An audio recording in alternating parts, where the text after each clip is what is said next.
पाकिस्तान ने यह क्लेम किया कि उसने अपने JF-17 से हमारे S-400 व ब्रह्मोस मिसाइल बेस को नुकसान पहुंचाया, जो कि बिल्कुल गलत है।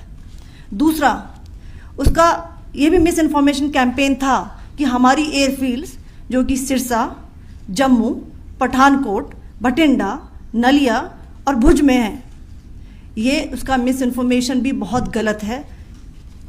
तीसरा, पाकिस्तान के मिस इन्फॉर्मेशन कैंपेन के मुताबिक हमारे एम्यूनिशन डम्प्स जो चंडीगढ़ और बियास में है उसका डैमेज हुआ, यह भी बिल्कुल गलत है।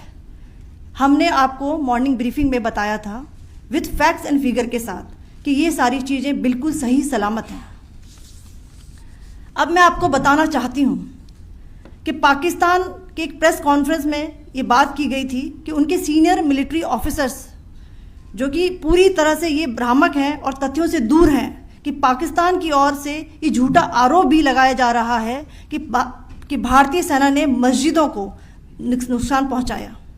मैं इससे बिल्कुल स्पष्ट करना चाहती हूं कि India is a secular nation और हमारी सेना भारत के कॉन्स्टिट्यूशनल वैल्यूज़ की एक बहुत प्यारी झलक है। इंडियन आर्म्ड फोर्सेस ने पाकिस्तान को बहुत भारी नुकसान पहुंचाया, उनके मिलिट्री इंफ्रास्ट्रक्चर्स को, चाहे वो लैंड एसेट्स हों या फिर उनके एयर एसेट्स। यही नहीं, इंडियन आर्म फोर्सेस ने पाकिस्तान की एयरफील्ड्स स्कर्दू, जकोबाबाद, सरगोदा और बुलारी को बहुत नुकसान पहुंचाया। इसके अलावा पाकिस्तान के air defence system, radar system, उनको भी एयर स्पेस में अनटेनेबल किया।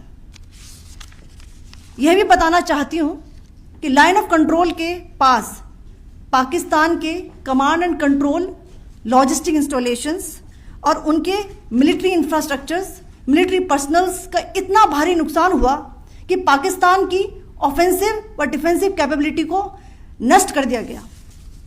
अंत में मैं फिर से ये बात दोहराना चाहूँगी, इंडियन आर्म फोर्सेस पूरी तरह से तैयार है, सतर्क है और भारत की संप्रभुता और अखंडता की रक्षा के लिए पूरी तरह से कमिटेड है।